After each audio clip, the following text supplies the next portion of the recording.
Genene Wilson, financial wellness is such a critical area for women today. Gone are the days when women couldn't hold their own bank accounts or department store accounts. And whilst we're certainly having the right conversations around the gender pay gap, the truth is we're just not there yet, which means we're still earning less than our male counterparts. But also we have less money saved up in super to retire with. This is why financial fitness is so important and why I'm so excited to bring the very clever Genene Wilson, financial planner and money mentor, to the Girlfriend Hour couch next. She's going to inspire you to become a saver and teach you all the strategies to stay financially steadfast. Please help me welcome Genene Wilson to the Girlfriend Hour.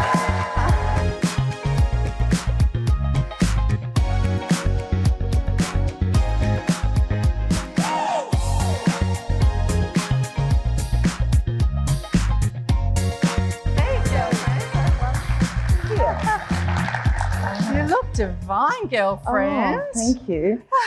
Look at the audience. I love that I see everyone just beautifully colourful and they look some gorgeous. Friendly faces back there. Amazing. Genene, I'd love you to tell us about the important work that you're doing. Oh, look, I am a financial advisor and that covers all things about money and life, really. So it's not, to me, just about money. It's about a balanced life, and that means balancing not just your bank book or your checkbook, but, you know, making sure that you are balancing the whole of your life. Because if something's out of balance, say, for example, you know, you're chasing the dollar and you are ignoring your family or doing what I did for quite a few years, which was avoid all of my feelings and stuffing those down and getting on with life and, you know, earning my income and chasing my career, then you'll find that your family might be wanting your attention and your time, and life just gets out of balance.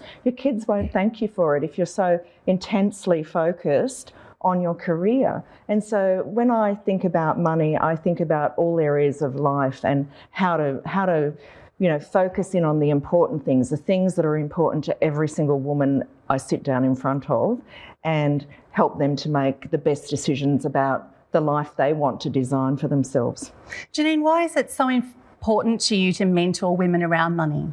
Oh, look, Shar, when I look back at my career, I noticed very early on that many men had really strong mentors, and I didn't see the same thing for women. And so I think that men typically grabbed onto the shirt tail of the guy in front of them and got, you know, taken to the top, but I didn't see that for women. And so that's why today I think we see a lot of inequity and inequality for women. And so it's really important to me, you know, at this point in my career where I'm not in the exit lounge yet, but, you know. You certainly don't look like she is she?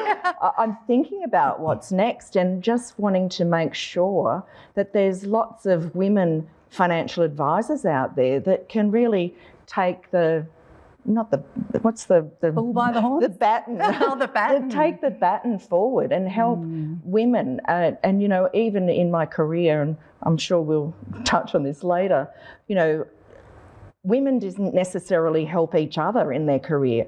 But to me, mentoring is about, you know, going on a journey with someone to take them with them. It's not about performance, that's more about coaching. Mentoring is about going with that person on helping them to achieve what they want to achieve out of life.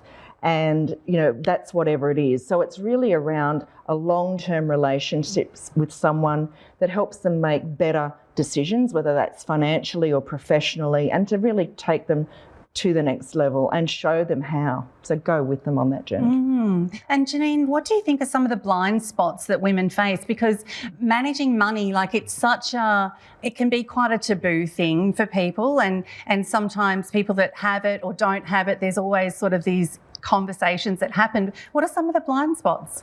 Oh, look, I think one of the biggest blind spots is that people don't plan. And that's across the board, that we all get so caught up in life and we make all these short-term tactical moves that really aren't setting us up for the future.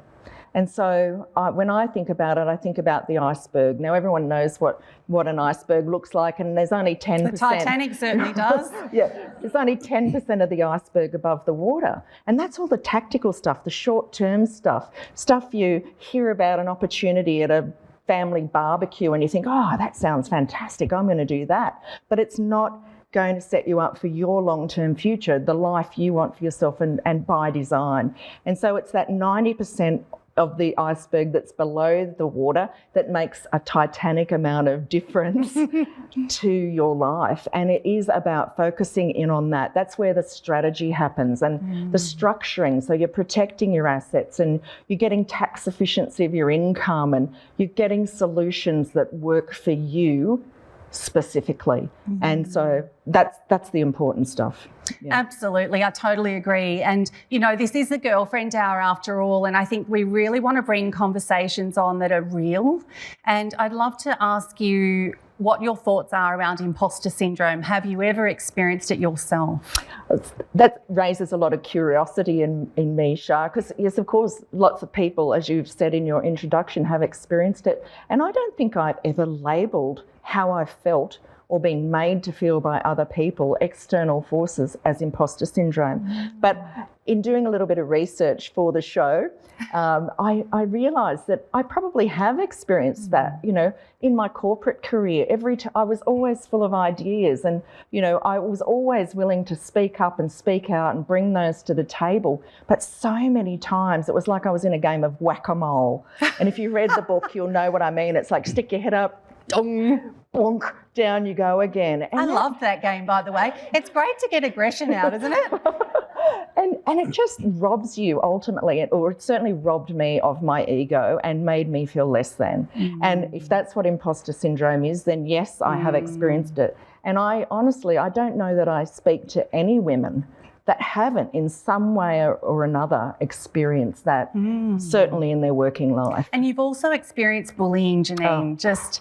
I know we won't take up too much time, but I'd love you to share that experience, because so many of us get bullied on a daily basis in life, in business, and it needs to stop. And I think the only way for things to stop like that is to discuss them like this in the public format that isn't going to get cut out, because girlfriends, we need to talk about this. It's a serious thing. Yeah. Well, Shar, as you know, I was bullied many times in my corporate career, and I would just ultimately pack my bags and get out of there, you know, run away. And I was running away from myself.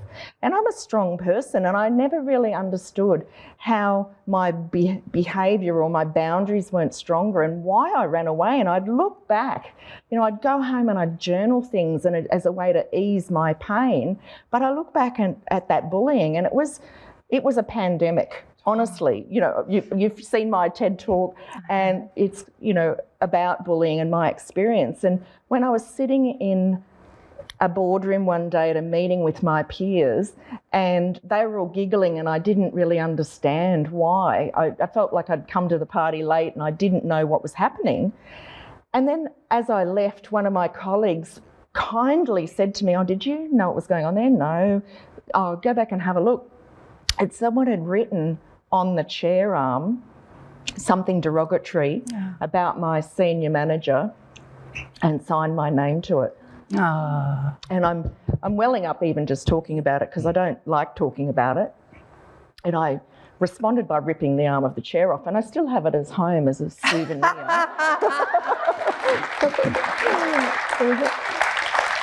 I don't know what else to say. I love that. I wasn't enraged. It was just absolute shock drove me to respond in that way. And I look back at that now and I say that sort of level of bullying was just so commonplace. And I said to myself, look, if this is happening to me, it's happening to other people, and I need to speak about this, because, you know, casual bullying or casual speeding or casual racism, it all ends in violence. And that to me is just not acceptable in this day and age where we're so much more in touch with our feelings. And how you do one thing is how you do everything. Exactly. Genene, as we wrap up, are there any girlfriends you would like to thank on the Girlfriend Hour couch today? Oh, look, I was hoping you wouldn't ask me that. So, look, there's so many women that have supported me, and I pay that back now. And I think that's really important, to take other people with you, particularly when you're seeing success in your business or in your personal life. So there are so many women that support me that I really don't want to name any one person. But what I will say is that I had this wonderful moment with my husband on Monday evening where he's not very, vocal at times, but he said to me, and I hope I don't cry because it's a bit emotional. Okay. We have tissues. So he's kind of my best girlfriend, and that's nice.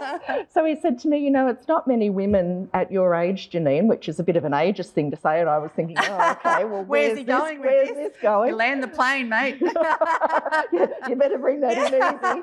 And he said, look, it's not many women that would start a business at your age and just be enjoying the success and sharing that love and being the person that you've always meant to be. That's brilliant. And it was just beautiful. That's lovely. Thank you so much, Genene. Don't go anywhere. Can I jump in and say one more thing? I have some school friends in the audience, and that was quite a while ago, but I just want to give a shout out to Leslie and her mum, and I haven't spotted, and Julie up the back, and Diane. Oh, hi ladies. Thank you for your support. I just thank you for coming. Thank you. Please don't go anywhere. We'd love to keep chatting with you. Are you loving the Girlfriend Hour so far? We hope you've been inspired by the wonderful women you've seen sharing their stories. Do you have an inspiring story of your own to share? We're looking for magic just like yours. Be featured in Feminescence magazine and start your own exciting media journey. Join many other fabulous women who've been profiled in Feminescence magazine. Unlock access to an international audience, propel your career and expand your network. Make today the day you back yourself. What are you waiting for? Visit feminescence.com.au to find out more.